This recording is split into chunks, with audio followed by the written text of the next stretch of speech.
द्रोणाचार्य का जन्म एक असाधारण कथा से जुड़ा है जो उन्हें अन्य सभी पात्रों से अलग करती है। महर्षि भरद्वाज गंगाद्वार नामक स्थान पर निवास करते थे।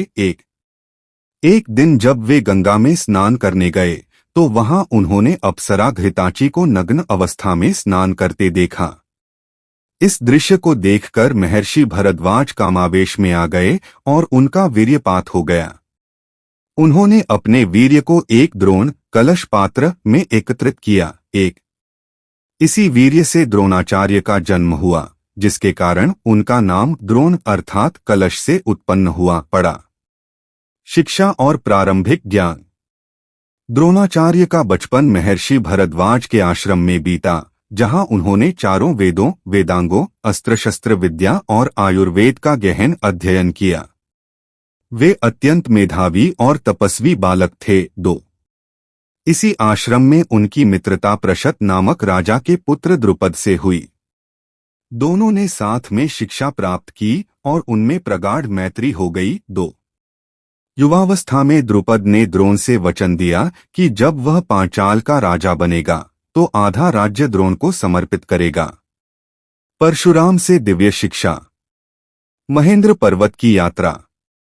जब द्रोणाचार्य युवावस्था में पहुंचे तब उन्हें पता चला कि महान योद्धा परशुराम अपनी सारी धन संपत्ति और अस्त्र शस्त्र ब्राह्मणों को दान कर रहे हैं।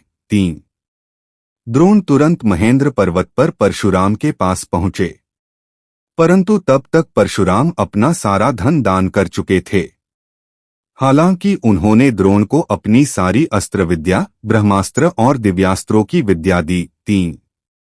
परशुराम ने द्रोण से कहा, वत्स, तुम विलंब से आए हो, मैंने तो अपना सब कुछ पहले से ही ब्राह्मणों को दान में दे डाला है। अब मेरे पास केवल अस्त्र शस्त्र ही शेष बचे हैं। अद्वितीय योद्धा का निर्माण। परशुराम की शिक्षा के बाद द्रोणाचार्य एक अद्वितीय योद्धा बन गए जो शस्त्र और नीति में अपराजेय थे। उन्होंने न केवल युद्ध कला सीखी बल्कि सभी दिव्यास्त्रों के प्रयोग, रहस्य और संहार विधि की भी पूर्ण जानकारी प्राप्त की। पारिवारिक जीवन और संघर्ष।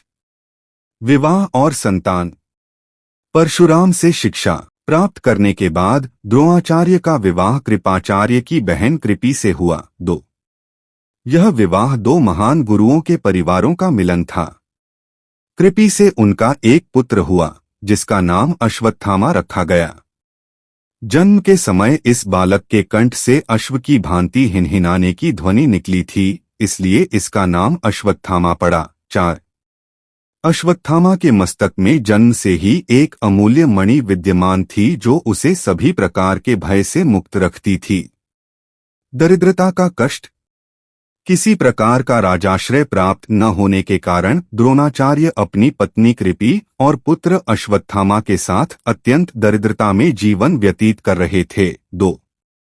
एक दिन उनका पुत्र अश्वत्थामा दूध पीने के लिए मचल उठा, किंतु अपनी निर्धनता के कारण द्रोण पुत्र के लिए गाय के दूध की व्यवस्था न कर सके। 5 इस घटना ने द्रोणाचार्य को अत्यंत व्यथित किया और उन्हें अपने बचपन के मित्र द्रुपद का स्मरण हो आया।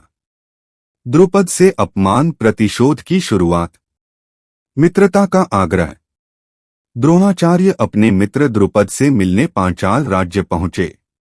जब वे महल में पहुंचे तो द्रुपद ने पहले तो उन्हें पहचानने से इनकार कर दिया। 6 द्रोणाचार्य ने उन्हें बचपन के सारे किस्से बताए और अपनी निर्धनता के कारण सहायता की याचना की। द्रोणाचार्य ने कहा, मित्र, मैं तुम्हारा सहपाठी रह चुका हूं। मुझे दूध के लिए एक गाय की आवश्यकता है। कठोर अपमान। द्रुपद ने अत्यंत कठोर शब्दों में उत्तर दिया, तुम मूढ़ हो, पुरानी लड़कपन की बातों को अब तक ढो रहे हो। सच तो यह है कि दरिद्र मनुष्य धनवान का, मूर्ख विद्वान का तथा कायर शूरवीर का मित्र हो ही नहीं सकता। एक राजा और गरीब ब्राह्मण कभी मित्र नहीं हो सकते। 6 इस अपमान ने द्रोणाचार्य के मन में प्रतिशोध की अग्नि जला दी। प्रतिशोध की प्रतिज्ञा। द्रोणाचार्य अपमान का घूंट पीकर वहां से चले गए, परंतु उनके मन में बदले का भाव बना रहा। 6. उन्होंने द्रुपद को उचित सबक सिखाने का संकल्प लिया। हस्तिनापुर में गुरुपद। अद्भुत कौशल का प्रदर्शन। हस्तिनापुर पहुंचकर द्रोणाचार्य ने अपनी विद्या का प्रदर्शन किया। एक दिन कौरव और पांडव राजकुमार गुल्ली डंडा खेल रहे थे। अचानक उनकी गेंद कुएं में गिर गई। 7. राजकुमारों ने द्रोणाचार्य से गेंद निकालने की प्रार्थना की। द्रोणाचार्य ने मुट्ठी भर सींग के बाणों से गेंद निकाल दी। इसके बाद एक राजकुमार ने अपनी अंगूठी कुएं में डाल दी। द्रोणाचार्य ने उसी विधि से अंगूठी भी निकाल दी। इस अद्भुत कौशल को देखकर राजकुमार आश्चर्यचकित रह गए। गुरु नियुक्ति। भीष्म पितामह ने द्रोणाचार्य के इस अस्त्र कौशल को देखकर और उनकी विद्वता जानकर उन्हें राजकुमारों का गुरु नियुक्त किया। 7. यहीं से द्रोणाचार्य ने पांडवों और कौरवों को अस्त्र शस्त्र, नीति और धर्म की शिक्षा देना आरंभ किया। शिक्षण कार्य और शिष्य। व्यक्तिगत प्रशिक्षण पद्धति। द्रोणाचार्य ने हर शिष्य के कौशल के अनुसार उन्हें शिक्षा दी। 8. उन्होंने प्रत्येक छात्र को अपने विशेष कौशल में निपुणता हासिल करने के लिए प्रशिक्षित किया। अर्जुन को धनुर्विद्या में दक्षता प्राप्त करने के लिए विशेष प्रशिक्षण दिया गया, जबकि अन्य शिष्यों को उनकी क्षमताओं के अनुसार दिशा दी गई। 8. अर्जुन प्रिय शिष्य। द्रोणाचार्य ने विशेष रूप से अर्जुन को अत्यधिक प्रेम और प्रशिक्षण दिया, क्योंकि अर्जुन न केवल प्रतिभाशाली था बल्कि पूर्ण निष्ठावान शिष्य भी था। 9. उन्होंने अर्जुन को विश्व का सर्वश्रेष्ठ धनुर्धर बनाने का वचन दिया था। द्रोणाचार्य ने कहा, त्रिभुवन में सर्वश्रेष्ठ धनुर्धर तुम ही होगे। तुम्हारे आगे कोई धनुर्धर नहीं होगा। एकाग्रता की शिक्षा। द्रोणाचार्य ने अपने शिष्यों को एकाग्रता की महत्वपूर्ण शिक्षा दी। एक बार उन्होंने आम के वृक्ष की टहनी पर चिड़िया का पुतला बांधा और शिष्यों को उसकी आंख को निशाना बनाने के लिए कहा। 9. जब अन्य शिष्यों ने कहा कि उन्हें पूरा वृक्ष दिखाई दे रहा है, तो अर्जुन ने कहा कि उसे केवल चिड़िया की आंख दिखाई दे रही है। इससे द्रोणाचार्य ने एकाग्रता का महत्व समझाया। एकलव्य प्रकरण, नैतिकता का संघर्ष। शिक्षा से वंचना। एकलव्य निषादों के राजा हिरण्यधनु का पुत्र था, जिसका मूल नाम अभिद्युम्न था। 10. वह धनुर्विद्या सीखने के लिए द्रोणाचार्य के पास आया, परंतु निम्न जाति का होने के कारण द्रोणाचार्य ने उसे धनुर्विद्या सिखाने से इनकार कर दिया। 11. द्रोणाचार्य ने स्पष्ट कहा, इस गुरुकुल में राजपुत्रों और क्षत्रियों के अतिरिक्त किसी और को शिक्षा नहीं दी जा सकती। स्वयं साधना। एकलव्य निराश नहीं हुआ और वन में जाकर द्रोणाचार्य की मिट्टी की मूर्ति बनाई। 10. उस मूर्ति को गुरु मानकर वह धनुर्विद्या का अभ्यास करने लगा। एकाग्रचित्त से साधना करते हुए अल्पकाल में ही वह धनुर्विद्या में अत्यंत निपुण हो गया। एक दिन उसने एक कुत्ते के मुंह में इस कौशल से 7 बाण मारे कि कुत्ते का मुंह बंद हो गया, परंतु उसे कोई हानि नहीं हुई। 10. गुरुदक्षिणा में अंगूठा। जब द्रोणाचार्य ने एकलव्य की यह विद्या देखी तो वे समझ गए कि वह अर्जुन के समान या उससे भी श्रेष्ठ धनुर्धर बन सकता है। 11. अर्जुन की श्रेष्ठता बनाए रखने के लिए द्रोणाचार्य ने एकलव्य से गुरुदक्षिणा में उसका दाहिने हाथ का अंगूठा मांग लिया। एकलव्य ने बिना कुछ सोचे अपना अंगूठा काटकर गुरु द्रोण को अर्पित कर दिया। 12. नैतिक द्विधा। द्रोणाचार्य ने बाद में अपने निर्णय को स्पष्ट करते हुए कहा, एकलव्य से मैंने उसका अंगूठा इसलिए नहीं लिया था कि वह ऊंची जाति का नहीं था, क्योंकि विद्या पर किसी जाति का अधिकार नहीं है। मैंने उसका अंगूठा इसलिए लिया था कि उसने बिना अनुमति के विद्या ली थी। यदि वह कोई क्षत्रिय होता तब भी मैं उसका अंगूठा मांग लेता। 13. यह घटना आज भी नैतिकता और गुरुधर्म की बहसों में केंद्रीय विषय है। गुरुदक्षिणा और द्रुपद पर विजय। प्रतिशोध की योजना। शिक्षा पूर्ण होने के बाद द्रोणाचार्य ने अपने शिष्यों से गुरुदक्षिणा मांगी। उन्होंने कहा, मैं तुम सबसे गुरुदक्षिणा में राजा द्रुपद को बंदी बनाकर मेरे सामने लाने की मांग करता हूँ। 14 यह द्रोणाचार्य की प्रतिशोध की योजना का हिस्सा था। कौरवों की असफलता। पहले कौरवों ने द्रुपद पर आक्रमण किया, परंतु वे असफल हुए। 6 द्रुपद की सेना ने उन्हें पराजित कर दिया। अर्जुन की विजय। इसके बाद अर्जुन ने अकेले ही युद्ध में द्रुपद को बंदी बना लिया। 6 यह द्रोणाचार्य की शिक्षा और अर्जुन की वीरता का प्रमाण था। न्याय और प्रतिशोध। द्रोणाचार्य ने द्रुपद को आधा राज्य देकर अपना वचन पूरा किया। उन्होंने कहा, तुमने कहा था कि राजा ही राजा का मित्र हो सकता है। अब मैं भी राजा हूं। आज से हम दोनों बराबर हैं। 6 इस प्रकार द्रोणाचार्य ने अपने अपमान का उचित बदला लिया। महाभारत युद्ध में भूमिका। कौरवों का साथ। महाभारत युद्ध में द्रोणाचार्य ने कौरवों का साथ दिया। 15 यह निर्णय उनकी हस्तिनापुर राज्य के प्रति वफादारी के कारण था। वे राज सिंहासन के प्रति निष्ठावान थे और चूंकि दुर्योधन सिंहासन पर था, इसलिए उन्होंने कौरवों की ओर से युद्ध किया। सेनापति की भूमिका। भीष्म पितामह के युद्ध से बाहर होने के बाद द्रोणाचार्य को कौरव सेना का प्रधान सेनापति बनाया गया। 15 सेनापति बनते ही उन्होंने युद्धभूमि में अपना कौशल दिखाया और पांडव सेना में भारी नुकसान पहुंचाया। रणनीति और युद्ध कौशल। द्रोणाचार्य ने युद्ध में अनेक रणनीतियां बनाईं, जिनमें से सबसे प्रसिद्ध चक्रव्यूह की रचना थी। 16 यह अत्यंत जटिल युद्ध संरचना थी जिसमें अभिमन्यु फंस गया और मारा गया। युद्ध के दौरान द्रोणाचार्य ने अनेक योद्धाओं को पराजित किया और वे अजेय माने जाते थे। धर्म और कर्तव्य का संघर्ष।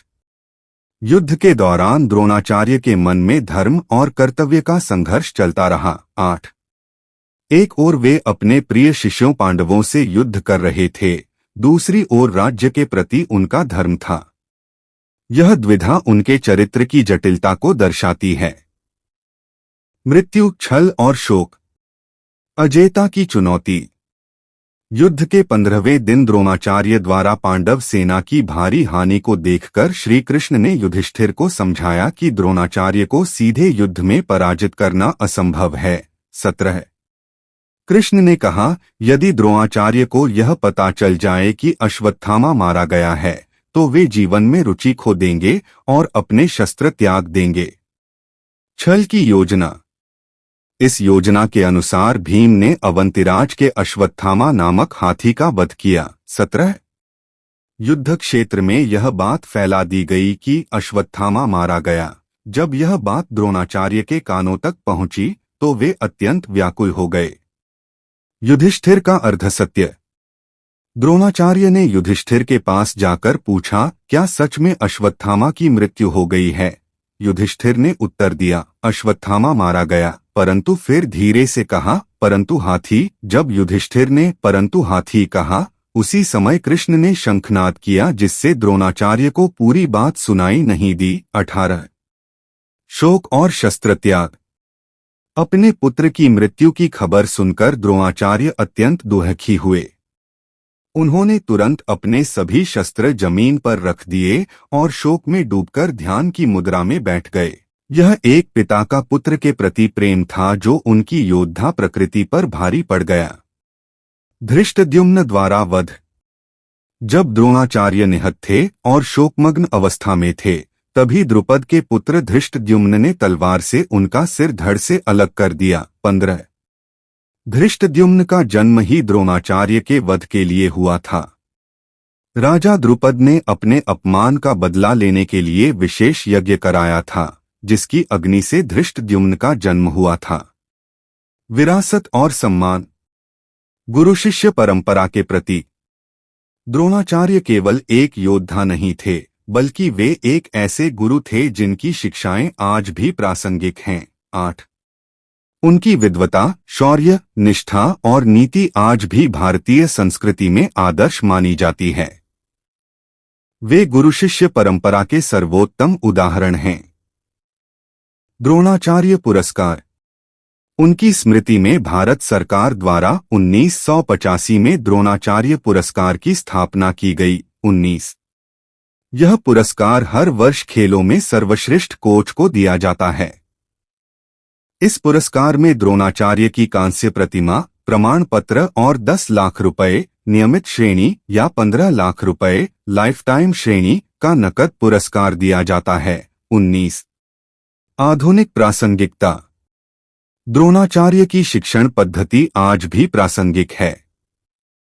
उनके द्वारा दी गई एकाग्रता, अनुशासन, गुरुभक्ति और कौशल विकास की शिक्षाएं आधुनिक शिक्षा प्रणाली के लिए मार्गदर्शक हैं। 8 उनका जीवन दर्शाता है कि एक सच्चा गुरु कैसे अपने शिष्यों को न केवल कौशल सिखाता है बल्कि जीवन मूल्यों का भी विकास करता है। जीवन से मिलने वाली शिक्षाएं। संघर्ष और दृढ़ता। द्रोणाचार्य का जीवन संघर्ष और दृढ़ता का उदाहरण है। गरीबी, अपमान और कठिनाइयों के बावजूद वे अपने लक्ष्य से विचलित नहीं हुए।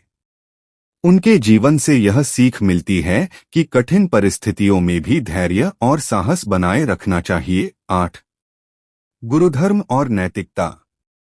द्रोणाचार्य की कथा गुरुधर्म और नैतिकता के जटिल प्रश्न उठाती है।